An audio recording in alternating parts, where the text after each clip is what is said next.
Greetings from the Erie Coast. This is Mad Shad. What are we going to talk about today?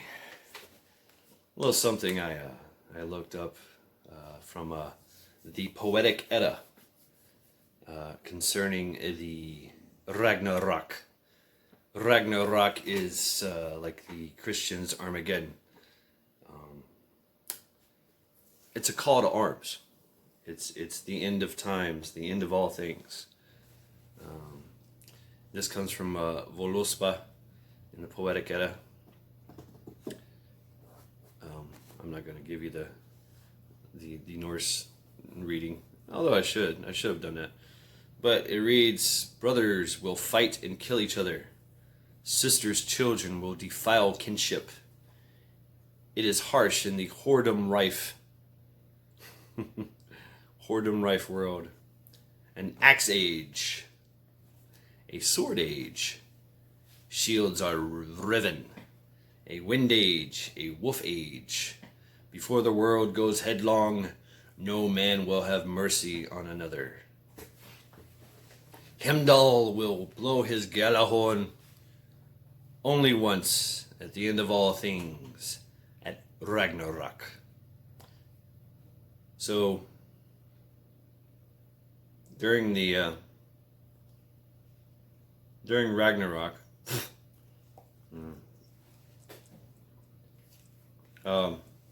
Heimdall,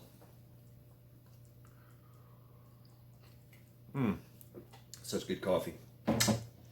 Heimdall will blow his horn, his yeller horn, and when he does that, that will awaken the gods. The gods sleep. That's basically the idea that the god age, the age of the gods has passed. This is the age of man, and some believe that we're in the axe age. We got the axe age, the sword age, the wind age, and then finally the wolf age. That's wolf refers to Fenrir. Fenrir, the wolf that's been chained up by Odin and Tyr. And then, of course, Fenrir and Loki are chained up.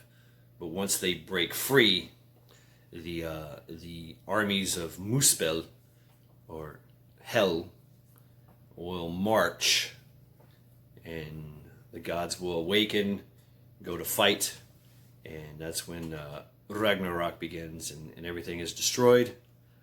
But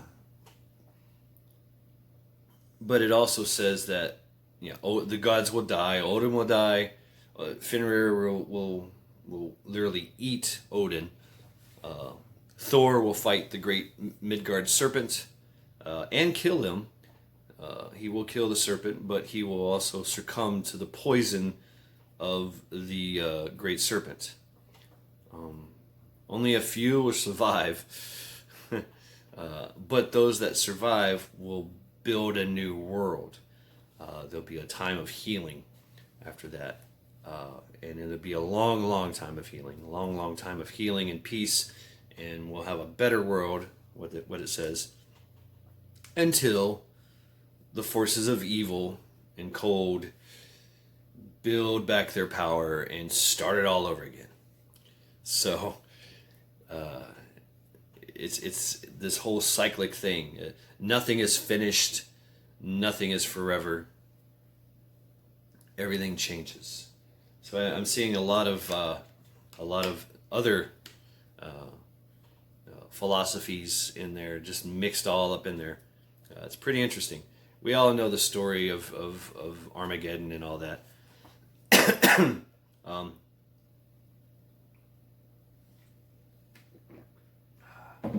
The idea is that, in Armageddon, that in the Jesus part, or Jesus will come back. And when he comes back, the Messiah, the Jesus, Yeshua, when he comes back, that he will raise the dead, because when you die, you don't go to heaven. You go to your body. You inhabit your body in the grave until Jesus wakes us all up, wakes everybody up, and then gives you a new body. And then you go off to war to fighting the forces of Satan, forces of evil. Which Satan is still trapped down there. I think they free him, and he comes up, and that's when the Armageddon begins. But there's so many similarities in that. So everybody has an end times kind of story, and they're quite similar.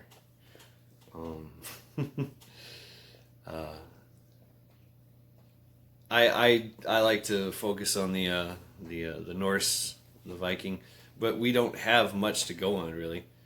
It does kind of spell it out a lot, a little bit more. But brothers will fight and kill each other. We're seeing that. Sisters' children will defile kinship. What does that mean? The sisters of the brothers? I mean, so you got to break it down and try to make sense of it all. As you can tell, a lot of things were said knowingly. It is harsh in a whoredom rife. In the whoredom rife. It's basically explaining that the world has turned to whores.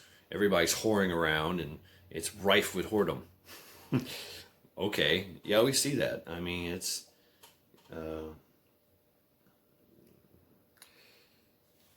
it's kind of whorish for a man to be dressing like a woman and doing ragger, unmanly things. I'm trying to be goofier, but you get my point. Women just flaunting and throwing themselves at anything that we can get into the whole red pill thing if you want, but there you go. I mean, you get that point too. The social justice warriors, the total acceptance of pedophiles. Yeah, that ain't gonna fly. So yeah, it's gonna make people want to pull out their axe. I like this axe. It's interesting. I bought this years ago. Some would say it's a tomahawk. It was made to look like a tomahawk, but that's a Viking axe. That is a Viking head right there. That's your classic Viking axe right there. But it's wrapped in leather. Beautiful leather. This thing cost me $700 back when I was stupid and had a bunch of money. Many years ago. Maybe a decade ago. It's a great axe. I've used it. It's fucking sharp as hell. Nice. It's got a nice little fuller there on either side. Cut down on the weight. The handle is indexed at a point, so I always know where the edge alignment is. All this crap used to be frills like this, and I braided them, get them out of the way. Put one here so I could choke up on it, if I wanted to. And down here was a bunch of frilly shit. I braided that so I could make a nice little lanyard. And for sizes go, it's very versatile. I can swing with one hand, boom, boom. Or I could choke up on it, or this, I could go two-handed. Or yeah, I could go two-handed with it. Once that hand gets in the lanyard, I could go, baseball method, two-handed, choke up on it, boom, boom. So there's a lot I can do with this. Very versatile. I wouldn't really want to fight with this. Yeah, I would actually, but it's not something I'm going to take to war. Really not. It's just, and it does. It's made in a traditional method. It's very loose up here. Basically, it's got a little leather cap. But if this truly is the axe age, get an axe for sure. I'm very resistant about the brothers will fight and kill each other thing, and sisters' children will defile kinship. It is harsh in the whoredom rife. I think we should have more hope for humanity. I really do. You know, keep your moral compass.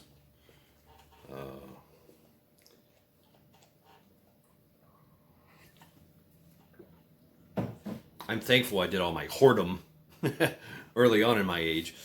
So, and you could actually look at this as personal too. You know, who hasn't fought with their brothers? In a sense, I have fought with my brother and killed him. In a sense, I say that metaphorically.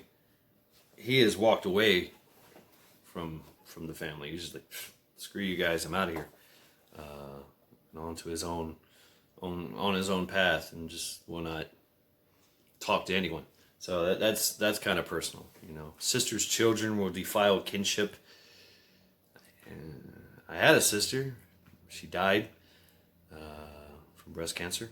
She didn't have any children.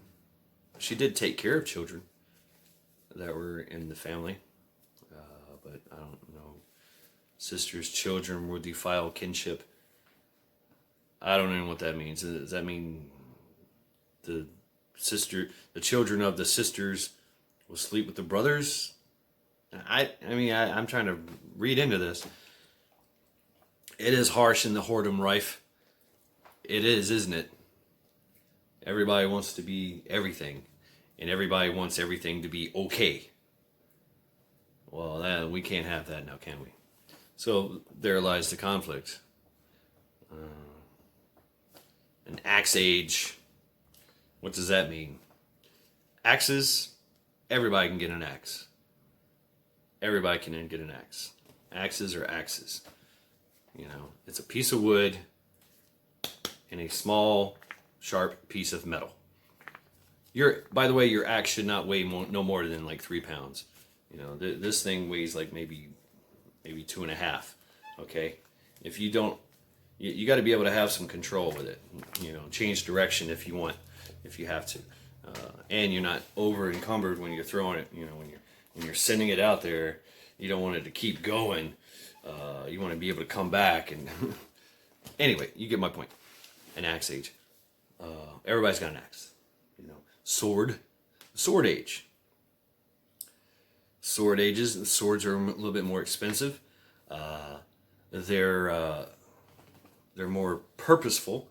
You can cut with them. You can stab with them. You can also parry better with them. So a sword over an axe. An axe is just basically a blunt weapon, a blunt force weapon, a very destructive weapon that everybody can have. So everybody has the power to kill, to build, process firewood, build a home, hew down lumber. You can't do that with a sword. It's kind of hard. So you build your home with your axe, and then you defend it with a sword, maybe. Take a sword to battle. Shields are riven. That's the next one. Shields are riven. You got your shield at the ready, and you've got your axe. You've got your sword. You've went through the axe age. You went through the sword age. You've built your home. You've got the good defense, the good offensive weapons, and a sword is also offensive and defensive. And now you got your shield. So shield and sword, maybe. Shields are riven. You're ready to go. A wind age. Now things start to get a little different, a little bit more interesting. A wind age. Can you imagine if the wind blowed constantly? We've kind of seen this in the Great Depression. The Great Dust Bowl. The wind literally swept the topsoil away from the ground. Nothing could grow. Wind erosion breaks down mountains. Lays bared waste to forest. And you look at a desert. Think of a desert when I think of wind. That's what wind does. It just blows everything away. Knocks everything down. Grinds everything down to dust. You know, a wind age. And we can fly. We can fly in the wind. Birds, you know, fly in the wind. We have airplanes. You know, who knows where we're at here in this age bracket. And then finally, the wolf age, referring to Fenrir. Fenrir is the son of Loki. Loki actually gave birth to Fenrir. And he, when everybody found out about it in Asgard, they imprisoned Loki, and they imprisoned Fenrir. But before that, he bit Tyr's hand off. Tyr was the ex-god of the Aesir. So, but Odin came on and said, "Now I'm God. I'm all father." I guess I don't know how that works. It wasn't really explained how Tyr could just go, "Okay, you're in charge." But yeah. But that's when the wolf age happens. The wolf age is the forces of evil really showing their face and showing their true form. The wolf, the all-consuming destructive wolf. It's believed, this is kind of conjecture, it is believed that wolves' souls don't go anywhere. They don't go. The wolf soul has his choice. He can go to hell. He's not bound. The wolf spirit, you know, he's not bound to in Viking. It's kind of, he's not bound to Asgard. He's not bound to hell. He's not bound to heaven. He's not bound to hell. He can come and go as he pleases as a wolf, and create in that he's very destructive in that aspect. So it talks about a ice age, a sword age, a wind age, and a wolf age. All right, and the wolf age is the end. That is that's when Ragnarok has begun. It says, before the world goes headlong, period, no man will have mercy on another. Man, that's pretty scary. So, what are we doing now? Social distancing. We're putting on masks. We're staying in our little home, in our hut, in our bubble. We're even told not even to hang out with our family. Don't go outside. It's dangerous out there. Wear a mask. Get your fucking vaccination. Yeah, all that shit. Heimdall is the all-seeing God. He's the one that his sight, he can see in all 9 realms, and nothing escapes his sight. He can see everything. That's a hell of a God. But he can't do nothing about it. He can't do anything. There's only one thing that he can do. He guards the Bifrost, the Rainbow Bridge, but his one and only job while the gods sleep, because the God age is gone. That's why we have all these stories. That was their age. And now they sleep. And when they say sleep, they're preoccupied, or they're sleeping. I don't know. some say that they're running off somewhere, being something, doing something stupid, enjoying vices and things like that. Not being concerned, with the affairs of man, because we've kind of turned our back on gods. There's this whole premise throughout the history of mythology of how gods and deities and all this were on top, and we worshiped them and all that, and then we turned our back on them and pursued other things. You see this with the Greek mythologies, and the gods have to be prayed to, and sacrifices were made, and we don't do that shit no more. I'm not sacrificing my firstborn. I'm not giving you my biggest, strongest cow to your little freaking thing. Some do, some still do, but some say that the mythology thing is that the gods, it's falling on deaf ears. Your prayers are falling on deaf ears now, because this is a fate, that's been set in stone. It's been woven into the fabric already, and you can't get away from it. So the gods kind of like, we're just gonna back away here and go about our business. Let's go get drunk and on meat and go sleep or something,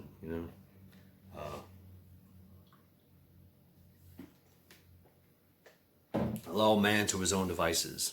Leave him unsupervised. Let's see what happens. Well, we know what happens. That's what everybody's been talking about. And so, I like this whole Armageddon end times thing.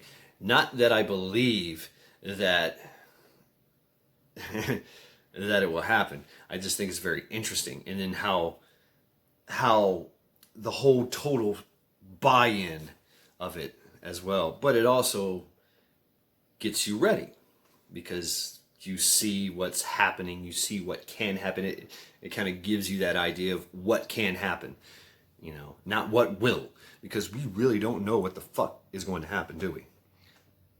All I can do is prepare for it. That's it. That's all. I can prepare for it. I can train for it. That's all I can do. I don't have a crystal ball. And these words were written thousands of years ago. And arguably, all the other ones are as well. So, I'm just saying that. I'm just putting that out there. That's what I believe. So, everybody's got the same story. Nobody's right. But things are kind of showing themselves as maybe this is a prophecy. Maybe it is a self-made prophecy, and maybe we make this ourselves. Maybe that's our thing. That we have to continuously grow and build and become some kind of great society, and then we destroy it and do better next time. There's always some growing pains there. We all know that looking back, great societies were built, lasted hundreds of years, thousands of years, and then they're gone.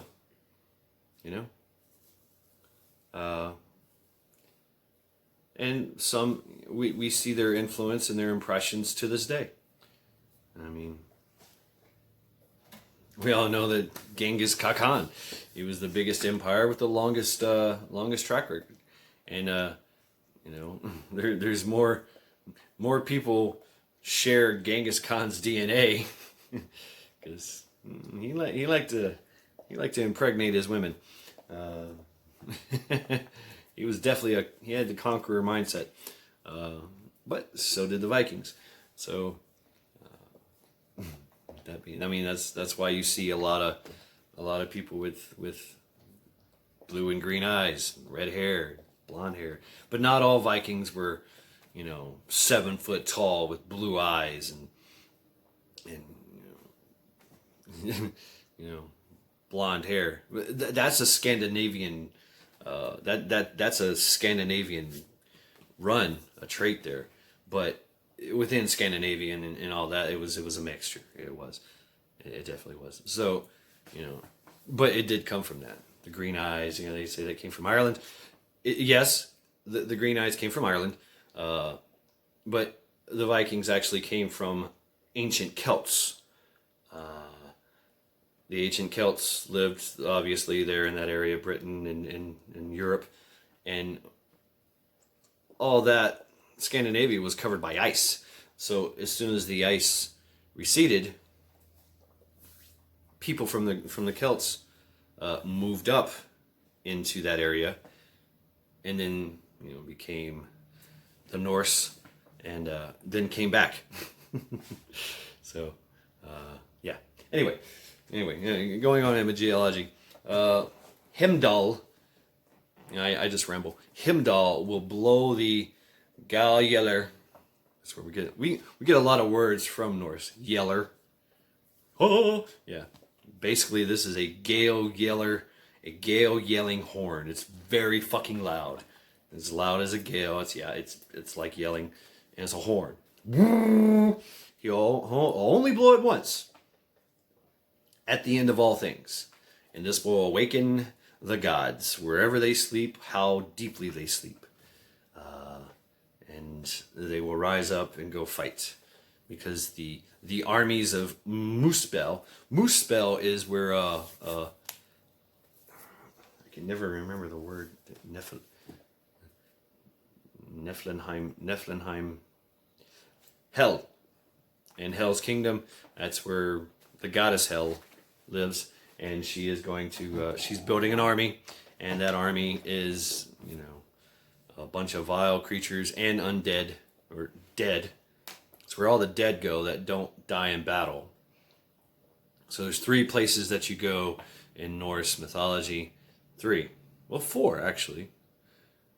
3, 4, because they have zombies. Yes, the Viking sagas had zombies. So if you die in battle,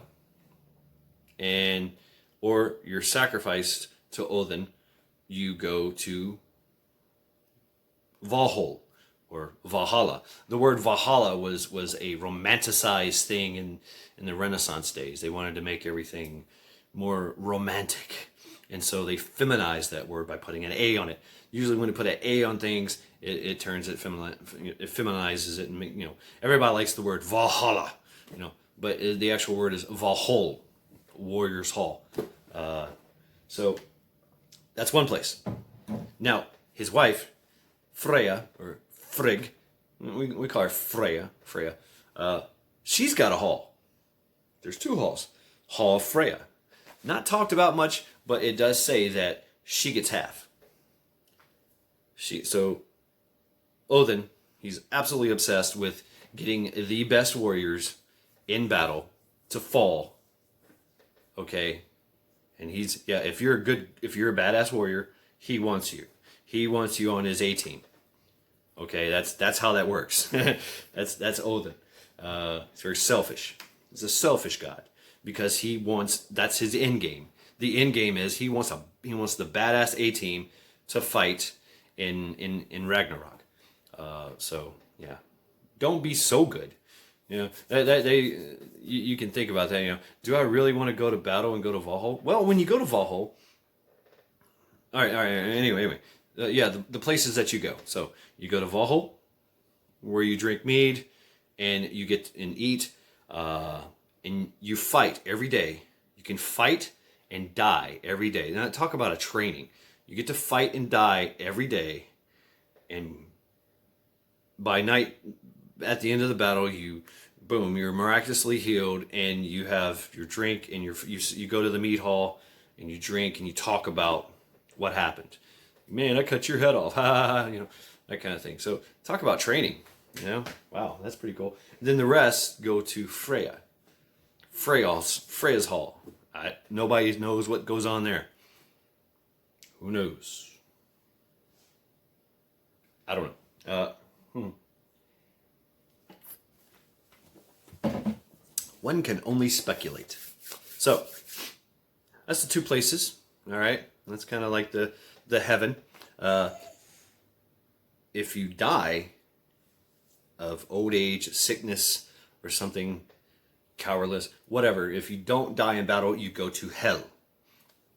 Hell was a banished goddess that was sent to Muspel.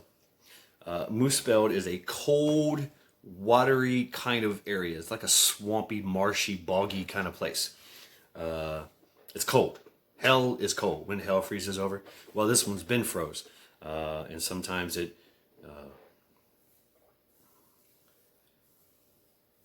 it's two areas. You got the Ganuna Gap, and then you got hell in Muspel. Muspel is the land of fire, and then hell is cold and damp and dark, and they mix, and they create this kind of stuff. And look it up, Ganuna Gap. That's basically the universe, the gap. But she has that realms, and when you go there, she gives you land. She gives you a cow, and you get to grow crops. Apparently, you have to eat when you're dead. And she's a very cruel, half-dead looking kind of blue kind of god. Her fork is pestilence. Her plate is starvation. It goes into great detail about how. But she was banished there and forced to provide lodging for the dead. So another place you can go is you can come back as a zombie. Yes, as a zombie. You can come back as a zombie. That was a thing. You could come back as a zombie and ride livestock till they die, and they were kind of like a undead pestilence that messed with your livestock, and they could run real fast, and you fight them and everything. I don't know, but another one is you could actually. There's stories of people from Valhalla going AWOL, going back to the grave. It's all about the grave. Everything goes back to the grave. The grave seems to be the gate of hell, gate to in and out of the river of swords, and I mean it's pretty fascinating read. But you can come back. You can somehow take leave from Valhalla without anybody knowing about it. Go to your grave, sleep with your wife again, and then ride back before anybody knows that you're missing. So I don't know how that works either. Someone speculated that once you're fighting and you die, like you die quickly that day, like early morning, then you've got all morning till night where you're just kind of lost and stuck. So maybe that's what happens, is that this group of people killed each other real quick and then rode out into Midgard to visit the living. Who knows? But yeah, who knows? They don't talk about it. They don't tell you how this shit works. But so that seems to be the places that you can go. And then when Ragnarok happens, the gods will awaken or come out of their hiding or their slumber, wherever they are, however deep they're sleeping. Basically, I guess God sleep is, sounds pretty cool. You can imagine, mountains and stuff growing on people. And then the armies of Muspel and Hell ride out to meet the gods and their army, which is of the best warriors that have ever fallen in battle. Use your imagination on that one. And they meet and clash and fight and destroy the world. And then the world has a healing process, and we have a long time of peace. Isn't that usually the way it is? After a fight, after a battle, look at the war. There was some times of peace and healing. It was awkward. It was awkward, but a lot of people died as well. So you can imagine who has more. Yeah, Hell has everybody. She has everybody as her army, and so you can imagine that she makes unwilling participants fight in her war. Basically, she has like a slave army with some very evil, badass guys on her team. She has Fenrir. She has the great serpent, the great wolf, the great serpent, and some other fantastical beings that are absolutely hell bent on evil. Jotuns, the giants, or the all-time great consumers. These guys, the Jotunheim from Jotunheim, they're supposed to be massive, monstrous kind of things, which the gods in Thor were always fighting because they were just fearsome, very fearsome foes. So the coffee is dripping.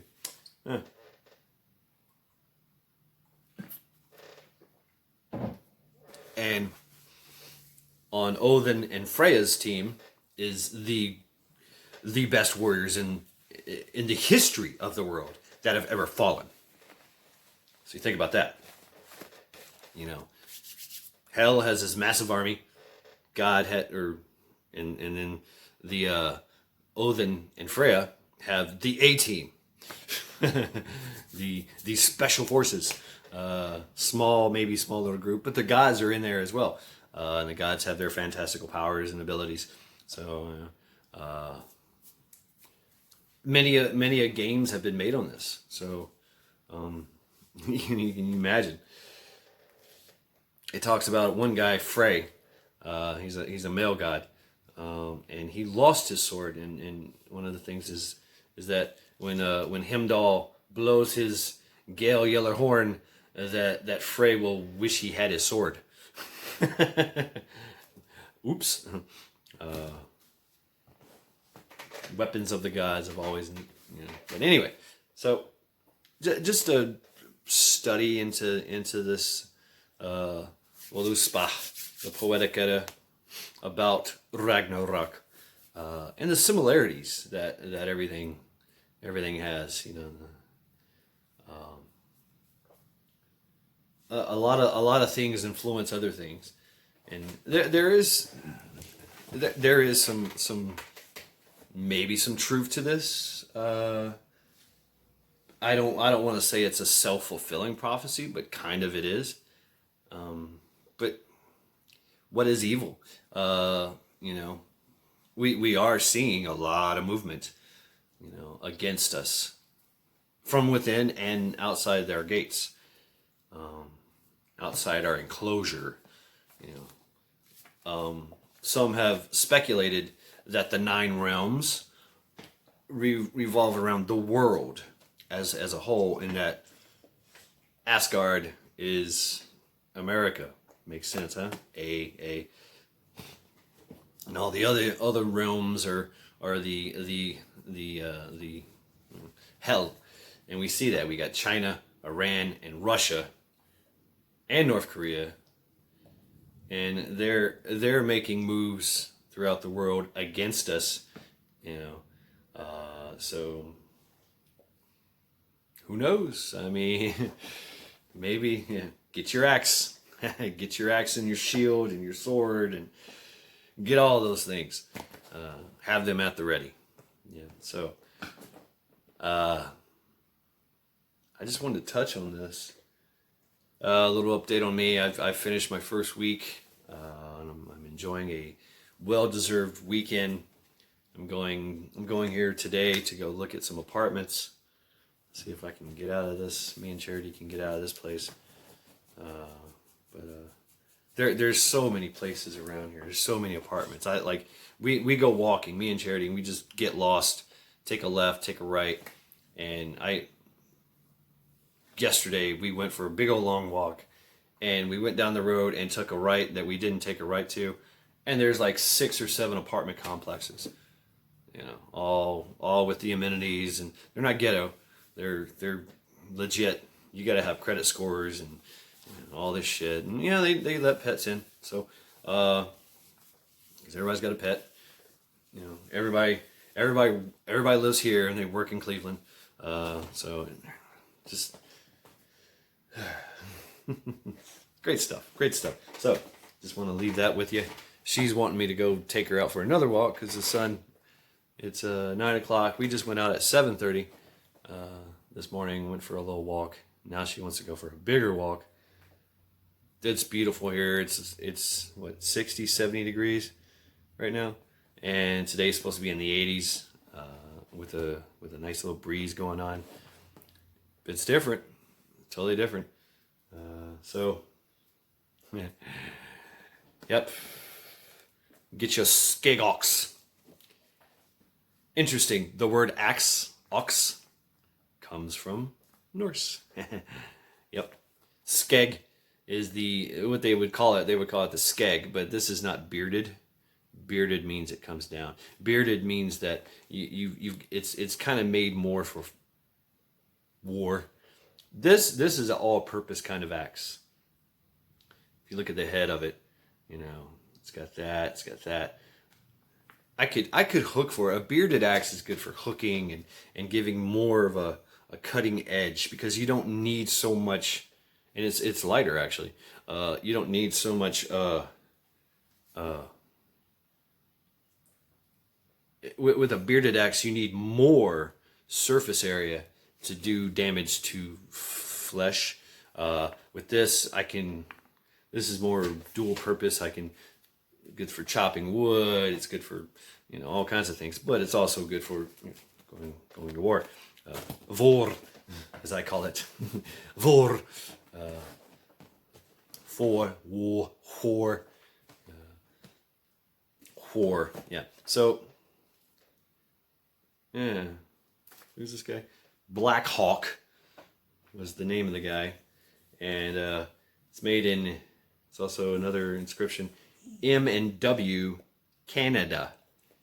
So this came from Canada. Cool. So yeah. I remember looking this guy up. The guy's from North Carolina. Big as I think his name is Bear, but why he calls himself Black Hawk and Bear? It's anyway. Gotta love these artists, but yeah. Oh yeah, the wood has been singed, burnt, singed, and oiled. So that's pretty cool.